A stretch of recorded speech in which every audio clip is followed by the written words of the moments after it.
That our next speaker is Steve Campbell. And Steve, let's go ahead and have you unmute and we'll bring you up here to the front and I think I'm unmuted. Can you hear me? get you set. Yes, we can. All right.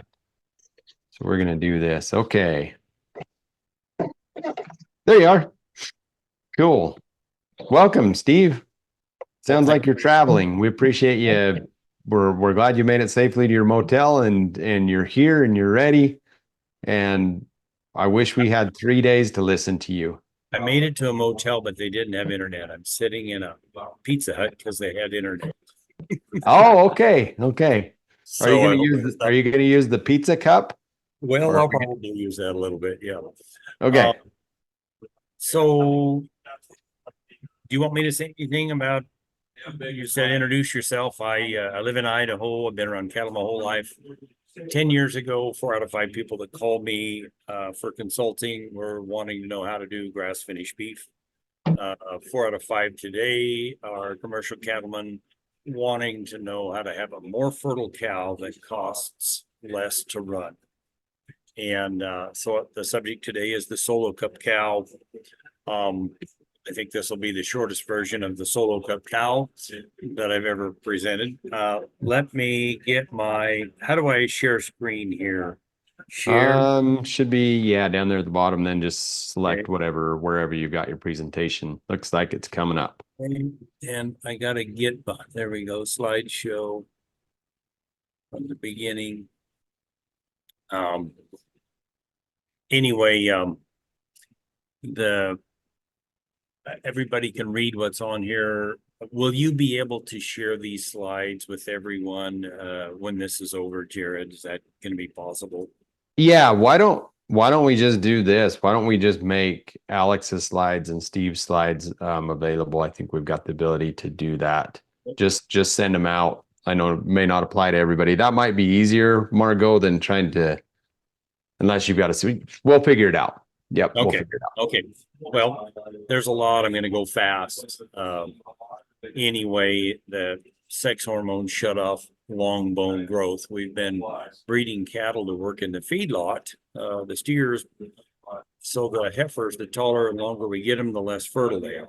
And that's a problem. So we've got a teeter-totter here of growth versus fertility.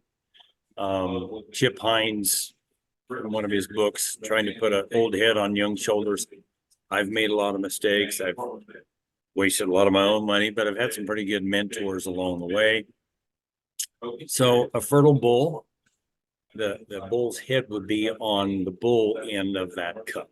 Everything's getting bigger as you go forward. In a fertile cow, everything's getting bigger as you go back. That's as short as I can make it. Jared, was that short enough? You got it. We covered it. We're good. All right. Thank you. A fellow from Kentucky obviously sent me this, but we've lost a lot of information that our granddads and great granddads knew. I think limited resources favor the smaller animal. I can't remember who said that. Maybe you would, but we've had all this drought, and if people were honest and knew what the frame score of their cows were before the drought started and what they wound up with, the ones that were easy keepers, the ones that could eat enough for 3 in a dry year, they'd find they probably had a frame score half to 3/4 of a frame score shorter, just because nature says, hey, when things are scarce, drought, these other ones don't get bred, they get skinny, they go to town. So here we've got Curly back there on the fence, and Billy Crystal's City Slickers is sitting on the horse, and Curly's trying to tell him what it is that he's looking for, and it just sounds like a bunch of gobbledygook. And if you haven't heard me before, some of the things I'm going to talk about, old-timey things, they may not be something you've heard before. So what shape's the most efficient? A larger gut is actually more efficient. So if the cow's head's on this end, she slopes downhill on the bottom. That bigger gut is more efficient than the small gut. She digests a greater percent of what she ingests. Don Faulkner, the University of Arizona, said we're getting really good at predicting percent of body weight that a group of dry cows would eat depending on what we fed them. But what we can't tell you is what individuals in that group are eating. Some are eating twice as much as others. So if they're averaging 3%, that means some are eating 2% of their body weight and some are eating 4%. I propose that the ones eating 2% of their body weight, cows' heads on this end, are the ones with the big guts. The reverse wedge, those are the ones that are eating 4% of their body weight. I think that was 2013 when I heard that. But Anibal Portomingo got his PhD at New Mexico State in '95. And the average beef cow in the US at that time was digesting 55% of what she ingested, but the range was from 70 to 40. These fellows didn't know each other, but they came up with almost the same data. So we need to try to develop the kind of cows that'll be most frugal with your grass. Slide here in a little bit. Michael McDonald, 40% of the profit is fertility, having a calf every year. 30% is what does it cost to run the cow. 20% is growth, 10% carcass traits. Focus on the 70% that just the top two tiers. Everything else being equal, I get a lot of questions. It depends. I'm trying to leave the cow the same, and if I'm going to change something on her head or back end or whatever, if you just take one thing, you kind of got to leave everything else constant. First time I worked with Gerald Fry, we sorted through 1,400 head, linear measured, ultrasounded some of them, and 3 days later, the guy had 225 that might work for this meat program, and the other 1,175, the fellow wormed those. He couldn't worm or vaccinate the ones for the meat program. Anyway, he called Gerald up 3.5 months later and said, I just sold 900 of those cows you didn't like because I could see all they were going to do is cost me money the rest of their life. So the hair coat, when I go into a herd, we've got glandular function, we've got shape, and we've got butterfat. Those are the three main things I tend to look at. It's always glandular function first, but then it depends on, do we have enough volume and we need more quality? Well, then I focus in on the butterfat. Do we just have skinny cows and we've just got to get some volume there before we can work on anything else? Michael Davis from New Mexico, one time we were talking, he said, if I wanted you to buy me a bull for my cows, which one would you buy? I started asking questions. He said, no, I'm not going to answer any of that. You can look at my cows. Finally, I said, well, I'd figure out what the biggest problem in your herd was, and I would buy a bull that would most correct that problem. And he said, that was exactly what I'm looking for. So Gene Meitler bred Herefords in Lucas, Kansas for 47 years in the Bondsma fashion. And the early shedders typically tend to be the most fertile animals. This is right out of a couple of Bondsma's books. When you see let me see, can you see on the screen that I'm using my cursor to point to the pituitary, Jared? Yep. Okay. Yeah. So it's talking to all the other glands in the body.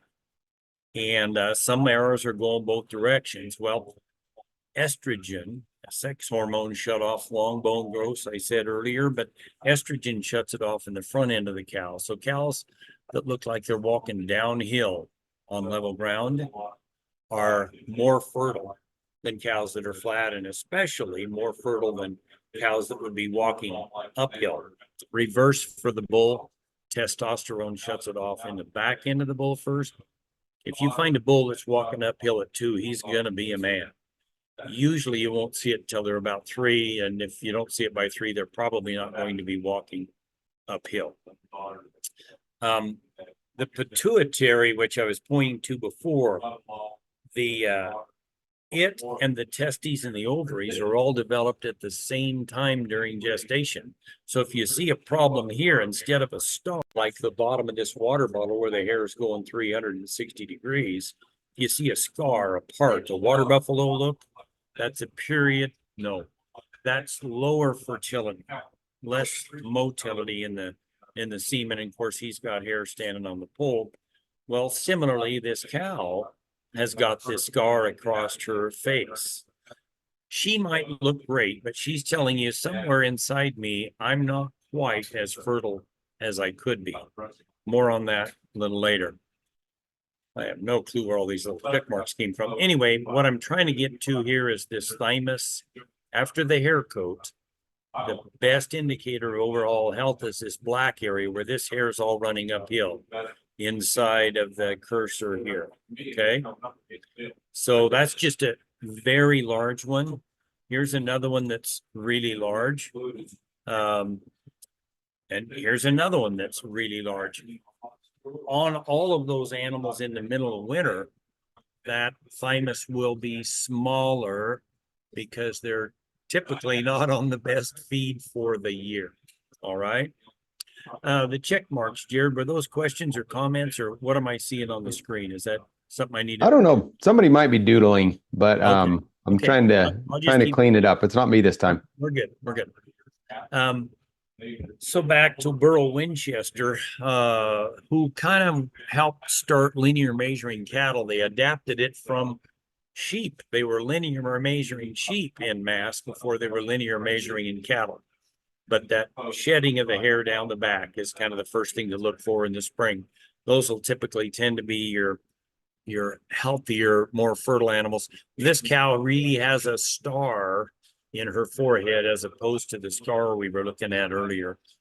So just looking at the back end of the cow, if the hooks are level with the backbone, more on that a little bit later, and then we're sloped down to the pins, that's very good. But this mashed in tail and a small diameter tail is more butterfat, where the large diameter tail that goes out and then just hangs down is less butterfat. More on that later.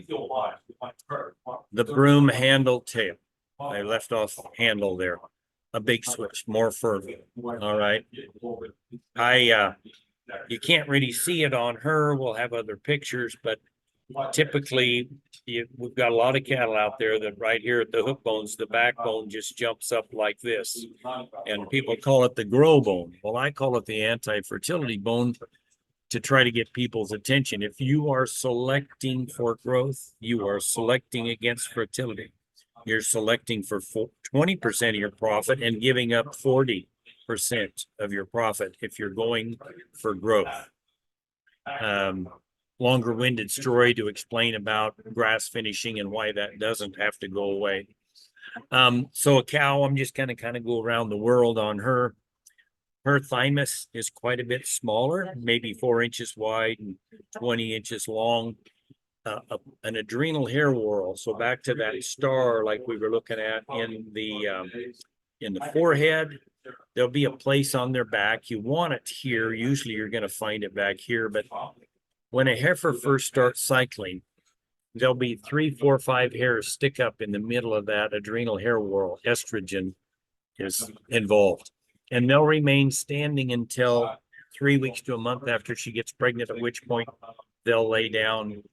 About 5.5 or 6 months after she gets pregnant, they'll stand back up. A pointed pole, that's just fine bones, butterfat's associated with that.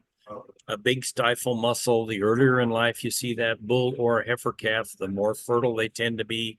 You want the hook bone up level with the backbone.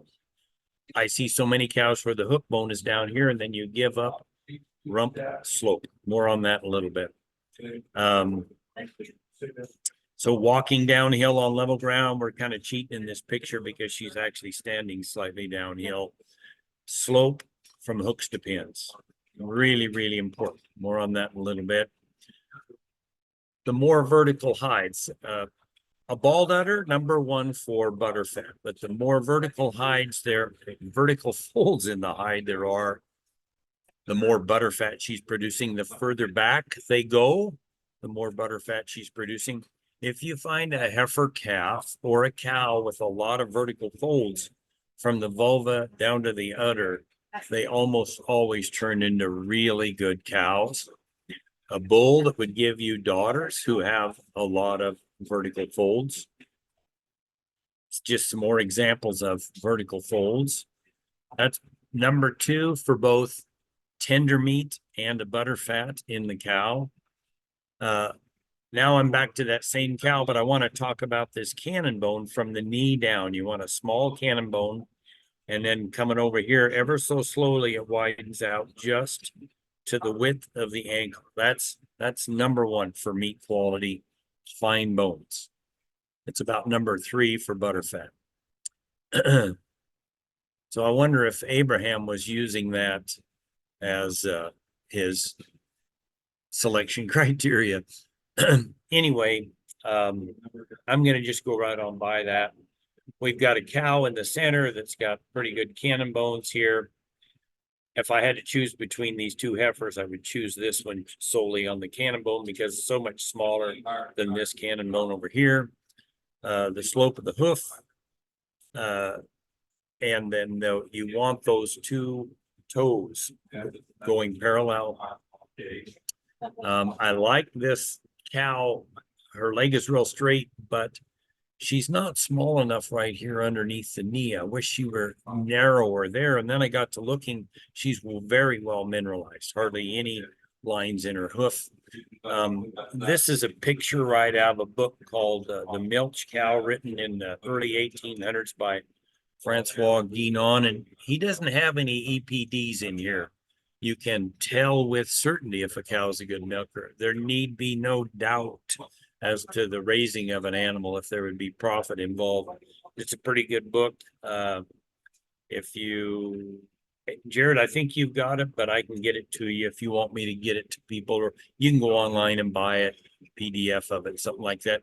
This little black line I have here, Gerald Fry found that if there's a little bit of an up angle, he was using the ultrasound. If there's a little bit of an up angle, that's even an indicator of more butterfat.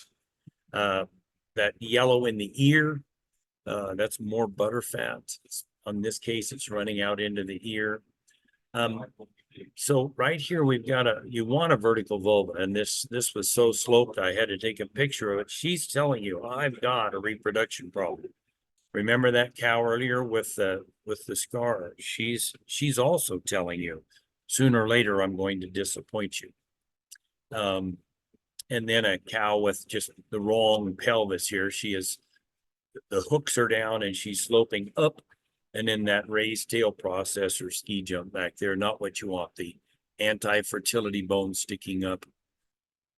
So Ken Redmond, I don't know how many tens of thousands of cows he linear measured. He only used 9,500, all one breed, anywhere from Mexico to Canada. 3 commonalities with cows that had 10 or 11 calves in a row without skipping. A big belly, they could eat and digest enough for 3 in a dry year or after they'd lost their teeth. A wide butt, fleshing ability, and calving ease. And then the one they had to have to get the 9th, 10th, 11th calf out was more slope from hooks to pins. The hardest bull to find is a bull that his hook bones are up level with his backbone, and a lot of slope. If you think about these being the hook bones and the head's over this direction, this the backbone. As they walk, if you see those hook bones walking up above the backbone, he's definitely one you want to look at. So Michael McDonald, 40% of the profit is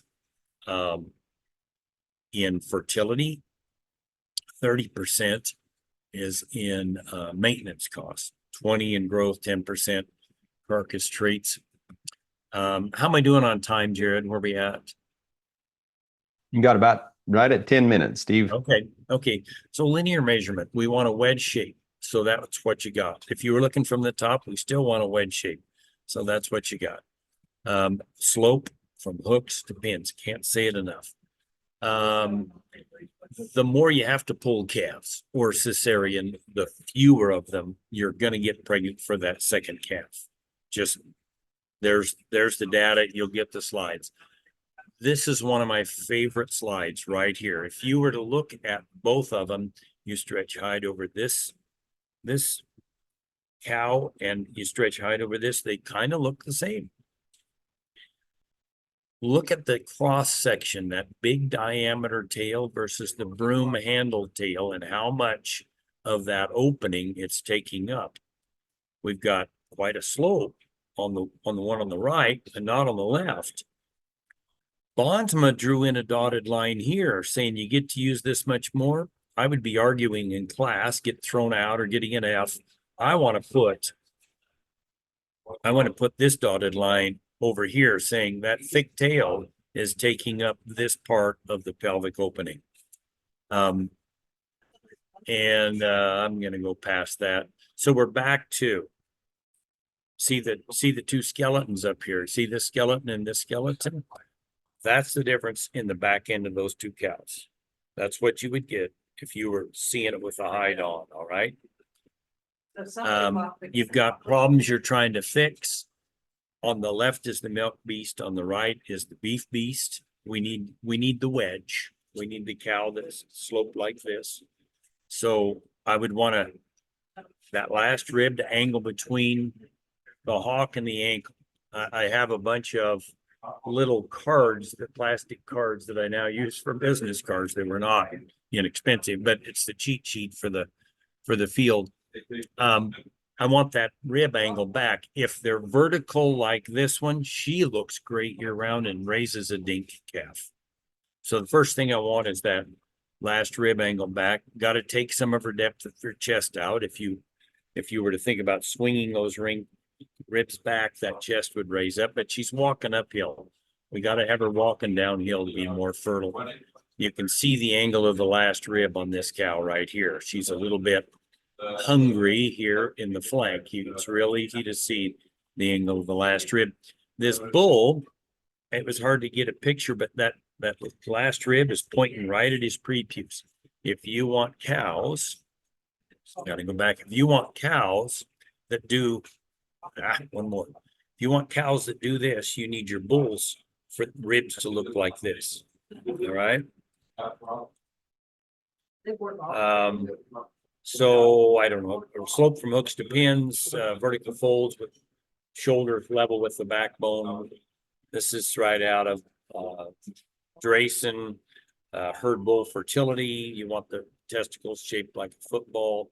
You don't want teats on the neck of the scrotum.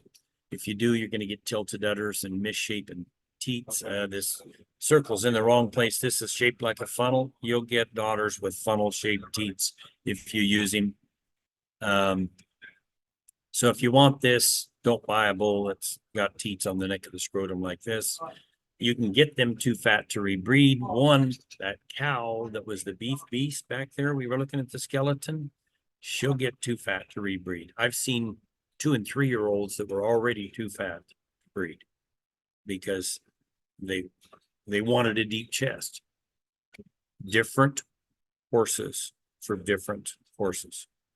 Reading assignment, I don't know if you can take a screenshot of that or whatever. You just want to give it to everybody, Jared. I'm trying to get to the end of this so there's room for questions. Anyway, I'll come back to that.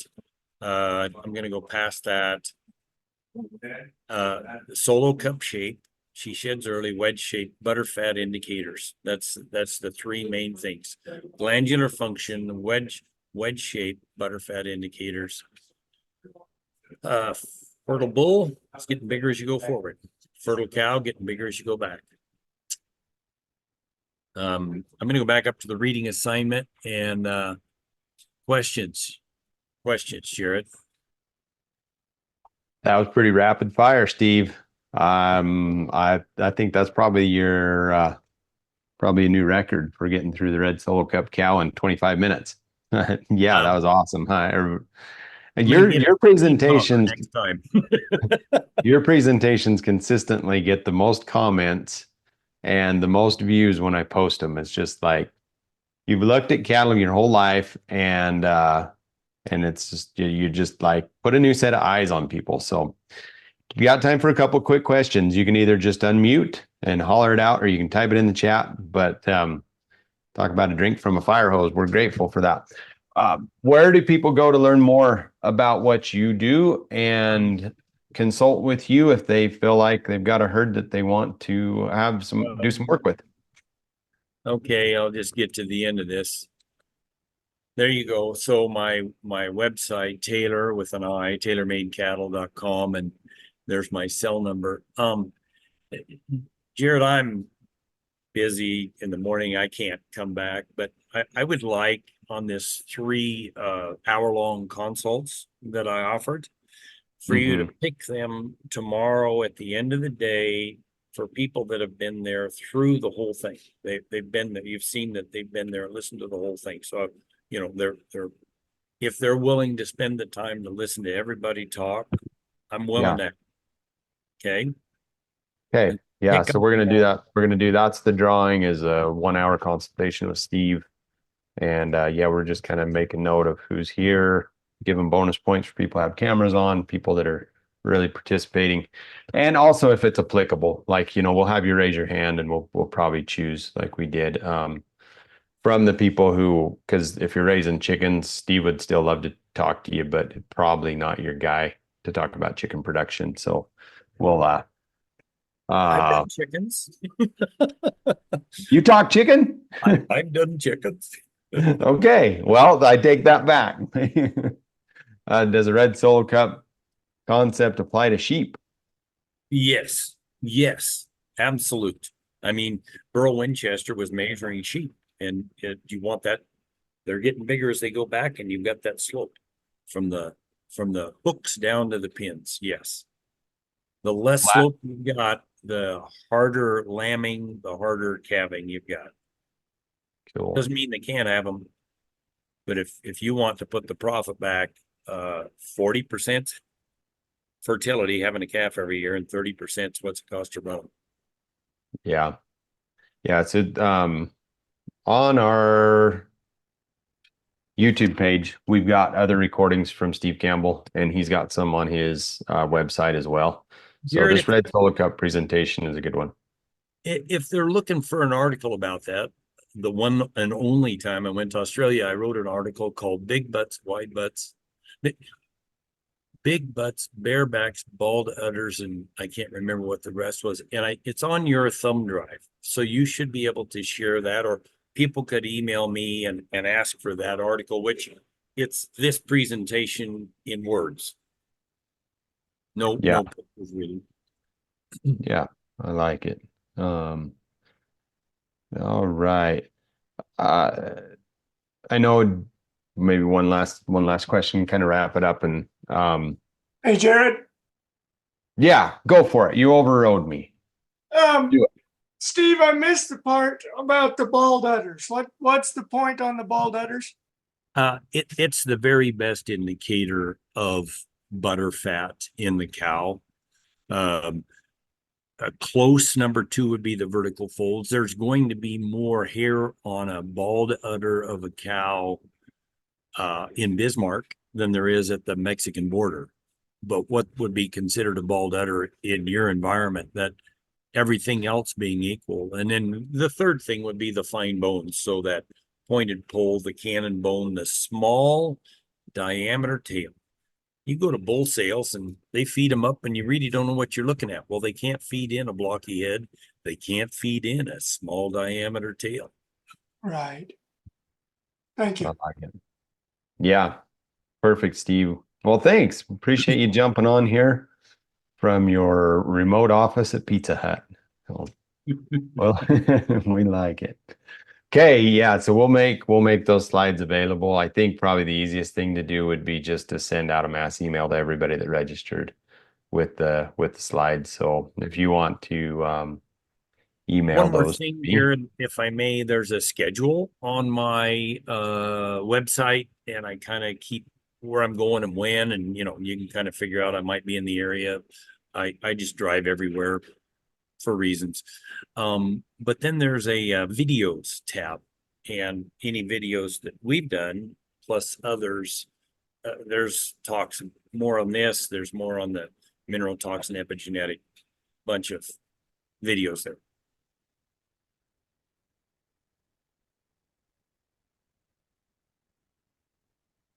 Cool. We like it. All right. Okay, there we go. Somebody just put it in the chat.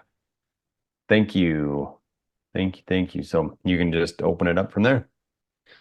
Very good. Well, Steve, thanks for being with us. We appreciate you're always a great contributor to these events, and I'm sure if you're willing, we will have you back again. So, well, thank you very much for the opportunity, and I hope it was helpful. At the end of the day, if it was helpful with people having healthier calves and healthier lives, that's great. yeah, lots of comments in the chat, and just saying that, yeah, this was a great and very timely, appropriate presentation for this group.